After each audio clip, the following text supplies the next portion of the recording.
Bonjour à tous. Couper ou ne pas couper la relation lorsque celle-ci est devenue toxique, telle est la question qui est devenue de plus en plus récurrente dans mes séances et que j'entends vraiment très souvent. Alors en fonction des situations, elle va se libeller un petit peu différemment. Si c'est une relation de couple dont on parle qui est toxique, ça va être réellement quitter ou ne pas quitter la relation, l'enjeu. Si c'est une relation professionnelle, ça va être est-ce que je cherche du travail ailleurs ou pas. Est-ce que je sacrifie, par exemple, si j'ai mis du temps à atteindre ce niveau de poste, si j'aime mon métier, est-ce que je vais vraiment partir et perdre tout ce que j'avais réussi à gagner dans ce travail à cause de cette relation qui est toxique. Et si c'est une relation familiale avec un parent ou avec des frères et sœurs, par exemple, ça va être vraiment dans quelle mesure, dans quel degré je coupe la relation ou pas. Est-ce que je continue à aller aux réunions de famille? Est-ce que je maintiens un lien au téléphone tous les 2 mois, tous les 3 mois? À quel degré? Il va vraiment y avoir toutes ces questions qui vont émerger instantanément quand la personne prend conscience qu'elle est dans une relation toxique et qu'elle souhaite se libérer de cet état de souffrance. Directement, cette question du couper ou ne pas couper et dans quel degré je coupe va se poser. Il y a il y a beaucoup de cas également où la relation ne peut pas se couper. S'il y a des enfants, par exemple, en jeu, s'il y a la garde des enfants, s'il y a des biens en commun, s'il y a une société en commun, ou s'il y a des revenus professionnels dont on ne peut pas se passer pour le moment, il y a vraiment de nombreuses situations où on ne pourra pas couper réellement la relation. Dans ce cas-là, on va se poser la question vraiment de quel est le degré, quelle est la mesure que je peux trouver qui va me permettre de moins souffrir de cette relation tout en étant obligée de la maintenir dans ma vie. Alors cette question, elle n'est pas simple parce qu'elle va venir en chambouler et en réveiller plein d'autres de questions. Parce que automatiquement, ça va renvoyer à la question de votre culpabilité. En général, il y a toujours un sentiment de culpabilité quand on subit une relation toxique. On peut avoir la sensation de ne jamais avoir fait assez, de ne jamais avoir donné assez, de ne jamais avoir essayé suffisamment de solutions pour améliorer la relation, voire sauver la relation, qui va être un fantasme qui peut nous animer très longtemps, l'idée de sauver la relation, de porter l'autre. On peut être également dans un sentiment d'impuissance dans la relation, c'est-à-dire qu'on attend que l'autre change, on attend que l'autre comprenne, on attend que l'autre bouge, que l'autre se remette en question, ce qui nous met automatiquement dans une posture de passivité, une sensation d'impuissance qui va nous faire souffrir automatiquement. Donc quel que soit le contexte, va toujours se poser la question de notre propre posture. Comment je me positionne dans cette relation? Est-ce que j'ai plutôt tendance à adopter une posture de sauveur dans cette relation? Ou est-ce que j'ai plutôt tendance à adopter une posture de victime? Alors je ne vais pas rentrer dans le détail dans cette vidéo sur les postures qu'on peut adopter dans les relations, puisque vous aurez toutes les réponses dans mon livre et dans d'autres vidéos. Mais donc là, je fais référence au ce qu'on appelle le triangle dramatique des relations, avec les 3 postures victime, sauveur, persécuteur. Pour ceux que ça intéresse, je vous laisse aller chercher les informations dans mon livre. Mais on peut dire qu'en général, les personnes qui subissent une relation toxique ont plutôt tendance à adopter une posture de sauveur ou une posture de victime. Donc, en gros, est-ce que je dois quitter ou est-ce que je ne dois pas quitter va me renvoyer à cette question de posture. Quelle posture j'adopte dans la relation? Est-ce que je suis plutôt en posture de victime, à subir, et du coup je ne trouve pas la force de quitter parce que tout simplement je ne connais pas mes limites, c'est-à-dire que je n'ai jamais décidé quelles étaient mes limites et je ne les ai encore moins formulées à l'autre. Donc je ne sais pas moi-même ce que j'accepte et ce que je n'accepte pas qu'on me fasse. Donc là, une personne qui va avoir tendance vraiment à subir la relation, tout l'enjeu du travail, ça va être de vraiment déterminer des limites. Quelles sont vos limites?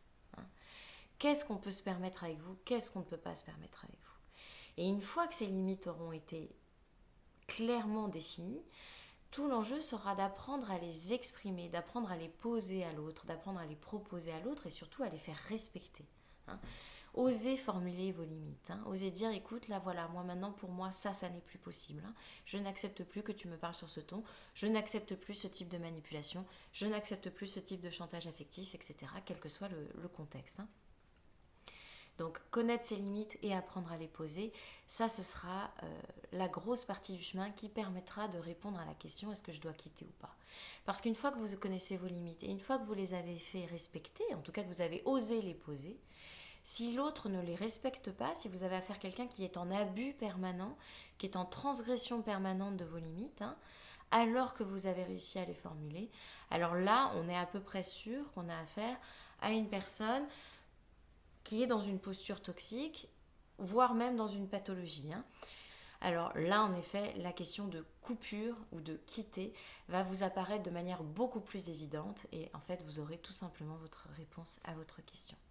Et là démarre un nouveau travail qui va être comment couper, comment arriver à couper en fonction des situations et comment surtout se protéger avant tout et comment vraiment faire respecter la coupure quand elle devient vraiment vitale et nécessaire pour vous. Et si vous êtes une personne qui avait plutôt tendance à adopter une posture de sauveur dans vos relations, pareil, si ça vous intéresse de développer sur ces postures, vous pouvez aller creuser dans le livre. Vous allez donc avoir tendance à vouloir porter la relation, à vouloir sauver la relation, même quand elle est devenue très toxique pour vous. Donc là, c'est pareil, identifier les limites. C'est-à-dire, oui, je suis capable de faire beaucoup de choses quand j'aime les autres. Oui, j'ai énormément à donner, comme c'est souvent le cas sur les personnes qui sont dans cette posture de sauveur. Ils ont souvent beaucoup d'énergie, ils sont souvent capables de porter la relation, de porter l'autre. Ils sont capables d'accepter énormément. Il va falloir leur en faire beaucoup, beaucoup, beaucoup avant qu'ils puissent lâcher la relation. Donc si vous savez que vous avez cette tendance-là, ça sera le même travail. Identifier vos limites. Qu'est-ce qui n'est plus acceptable? Qu'est-ce que je n'accepte plus? C'est-à-dire aider l'autre, oui, mais plus jamais à mon détriment. Ce sera ça la ligne à trouver. Aider l'autre si l'autre est en demande, mais plus jamais à mon détriment, c'est-à-dire je refuse d'aller jusqu'à l'épuisement ou jusqu'à des situations qui vont se retourner contre moi, où je serai moi-même du coup victime de la relation. Donc quand on a tendance à adopter cette posture-là, c'est également un chemin sur les limites et sur faire respecter ses limites, et déjà apprendre à les connaître. Dans tous les cas, ce qui sera vraiment difficile si on en arrive à l'option où il faut couper la relation, c'est que cette décision, elle vient souvent chambouler des valeurs. Si on s'est construit sur l'idée que l'on est une gentille personne, que l'on est une belle personne, si on a des valeurs d'altruisme, de compassion, de partage, de gentillesse, si on s'est construit sur des valeurs comme ça, ce sera d'autant plus violent et difficile d'accepter l'idée de lâcher la relation et de couper la relation. Tout simplement parce qu'on a la sensation que de prendre cette décision, ça ferait de nous une mauvaise personne.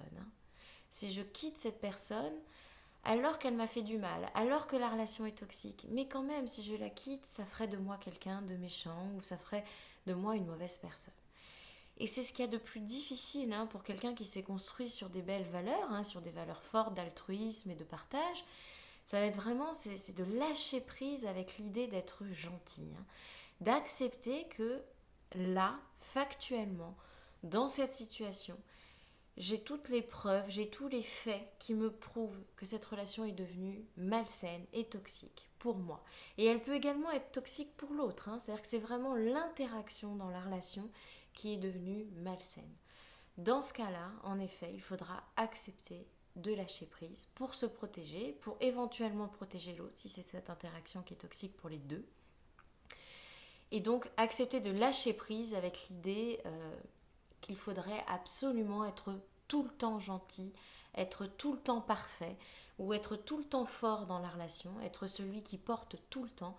Il va donc y avoir un travail pour désamorcer cette croyance-là, pour rééquilibrer cette valeur de gentillesse ou d'altruisme qui est une valeur extrêmement lumineuse, mais qui peut également se retourner contre soi quand elle devient trop extrême, quand elle prend trop de place et qu'elle devient trop conditionnante dans notre vie, au point que nous n'osons même plus nous faire respecter et que nous restons du coup à subir des relations qui sont devenues inacceptables et vraiment toxiques.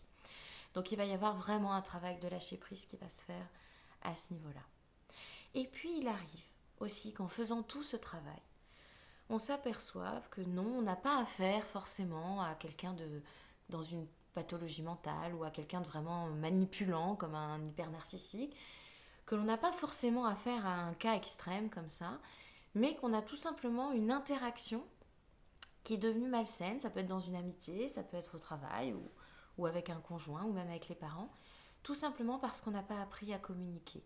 Tout simplement parce qu'on ne s'est pas habitué, on n'a pas pris forcément les bonnes habitudes dans la relation, on a oublié de se dire les choses, on a oublié de se parler, on n'a pas osé. Et là, il va y avoir un travail de reconstruction peut-être qui sera possible.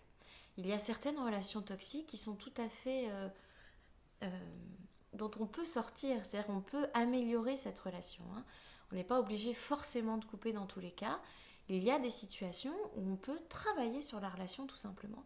Ça veut dire apprendre à communiquer autrement, apprendre à formuler des demandes claires avec des techniques de communication non violente notamment, apprendre à écouter l'autre autrement, apprendre à se positionner autrement. Donc, en résumé, tous les chemins sont possibles en fonction des cas, en fonction des situations. Il n'y a pas une seule vérité, il n'y a pas une réponse à cette question, est-ce que je dois quitter ou est-ce que je ne dois pas quitter. Le premier moteur, ce sera de vous écouter vous-même. Est-ce que cette relation me met en souffrance, oui ou non? Et c'est ça qui est important.